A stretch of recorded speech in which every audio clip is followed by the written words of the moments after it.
Hello guys, Death Trooper with you here. This is going to be a 3 versus 3, and this is with my team, Kono, myself here, and SMAC over here, versus a bunch of random people. Now these guys should be Diamond players, because we're in Diamond League, and this was a game right around before I got to first.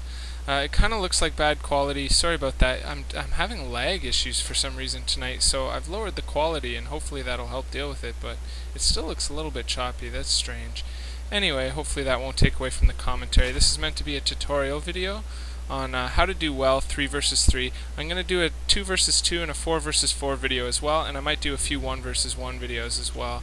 I don't want to do general strategies like Husky and HD that work specifically against noobs or new players. I want to make sure that the videos I show you and that the tutorials and tips I give will work against all level of players, because let's face it, eventually you're going to stop facing noobs and you're going to get to a good enough point where you're going to be against better players. So you're going to need better strategies, and you don't have to relearn everything from the start, right? So my recommendation, first and foremost, is get team members who you know and play with on a regular basis. Don't just do random, because if you do random, you might not get teamwork, you might get people who disconnect or leave, all sorts of things like that. You'll want a constant team. Whether you actually know them or not doesn't matter, as long as you play with the same people every time pretty much. And you can have many different teams, and it'll give you a different ladder ranking for each team, so you don't have to worry about having 2 friends one day and 2 different friends the other day, as long as you just play with people you know and play with on a regular basis. So another thing I'm going to recommend, if you have a Terran player, have that player go for siege tanks almost every single game. The strongest team unit is siege tanks by far, and by team unit I mean unit that's effective in a 2 versus 2, 3 versus 3, or 4 versus 4. Siege tanks are practically unbreakable. It's very hard. All of the counters for them can be countered by your own allies. Like, your allies can support your siege tanks. For example, let's say Mutalisks is a great counter to siege tanks. My Protoss ally here can go tons of Phoenix and counter the Mutalisks to cover the siege tanks, or he can pump tons of Zealots to cover it in the front from Zerglings, or that sort of thing.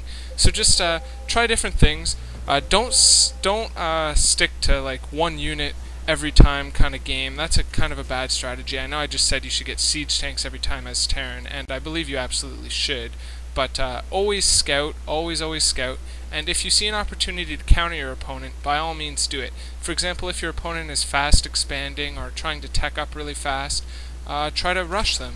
If they're going to rush you, throw down a little bit of D and try and tech up yourself and catch them off guard with maybe some surprise banshees or something that they can't really deal with. Don't just start the game like thinking, okay, I'm just going to go mass Zerglings, or I'm just going to go mass Stalker. That doesn't work in Starcraft 2, because things hard counter other things, so you need to have a mixture of units. Another tip I recommend is share control. Shared unit control is great, because let's face it, you got a micro in the battle and you got a macro in your base, as well as lots of things are happening in team games. You can be totally in control in a 1 versus 1 game where you're confident microing and macroing yourself, but in a 3 versus 3 or 2 versus 2 or 4 versus 4 it can be completely different. You can be doing a battle with your army, and somebody can come in the back of your base with mutas from the other team, and if you have someone on your team dealing with defending the bases while you macro the battle or micro the battle, that kind of thing, it really helps. I recommend that.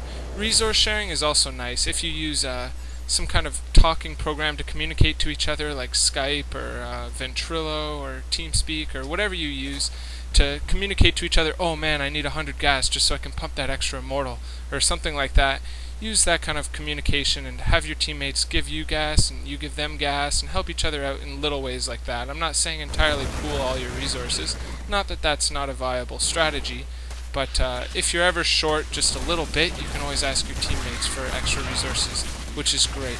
So anyway, here, it seems this game's ending a lot faster, and I haven't really commentated at all on it. They've already left the game, rage quit, and basically we rushed. So I just want to discuss that a little bit. As you can see here, I just built 3 straight racks and pumped straight Marines. My ally SMAC here, he went two warp gates and just pumped straight Zealots. Well, I guess he actually got a Stalker and a Sentry as well. And Kono was pumping pure Speedlings. This is another great strategy in team games. If any one of these 3 players goes for a fast expand or teching, and all 3 of us rush, then they aren't going to have enough units to defend with.